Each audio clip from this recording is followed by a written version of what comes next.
மோசையை குறித்து வேதத்தில் வாசிக்கிறோம். மோசையை பாருங்க, ஒரு எபிரேயனை ஒரு எகிப்தனை அடிக்கிறத பார்த்த உடனே இவனுக்கு ரொம்ப கோபம் வந்து அந்த எகிப்தியனை போட்டு அடித்து கொன்று மணலில் புதைச்சிட்டாரு. ஆனால் இவர் அந்த நாட்டை விட்டு ஓடுறதுக்கு யார் காரணமாக இருந்தா தெரியுமா?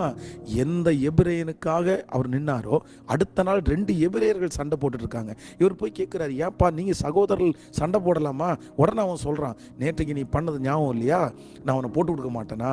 அப்போது ஒன்று நினைத்து கொள்ளுங்கள், இன்னைக்கு நிறைய ஆண்டவருடைய பிள்ளைங்க கஷ்டப்படுறது என்ன தெரியுமா?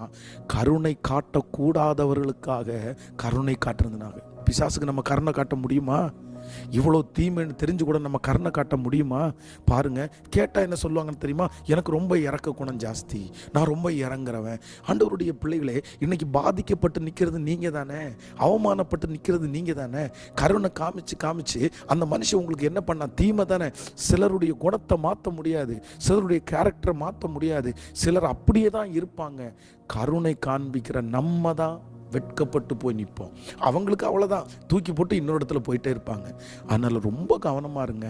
நீங்கள் அதான் ஆண்டவர் சொல்கிறாரு, நன்மை செய்கிறதுக்கு உனக்கு திராணி இருக்கும்போது, அதில் ரொம்ப அழகான ஒரு வேர்டு வருது, செய்யத்தக்கவர்களுக்கு செய்யாமல் இராதே.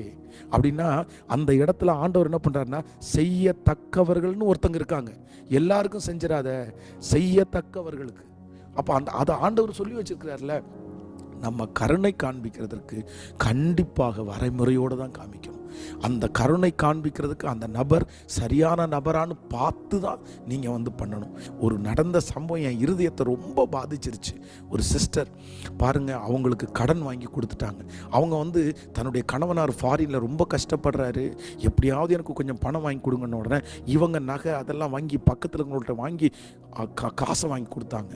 காசை வாங்கி கொடுத்த உடனே அவங்க என்ன பண்ணிட்டாங்கன்னா, அவங்களுடைய கடனை முடிச்சுட்டு ஒரு கார் வாங்கி அப்படியே ஜாலியாக அப்படியே ஜில்லுன்னு காரில் வந்து இறங்கி பிள்ளைகளை விடுவாங்க.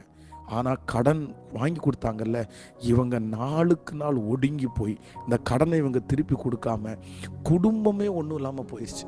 ஐயோ, சோகமானது. நீங்கள் அந்த தப்பை பண்ணாதீங்க. எல்லாருக்கும் கருணை காமிக்காதீங்க, தீயவர்களுக்கு கருணை காமிக்காதீங்க. உங்களை ஏமாத்துறாங்கன்னு தெரியுதுல்ல, கருணை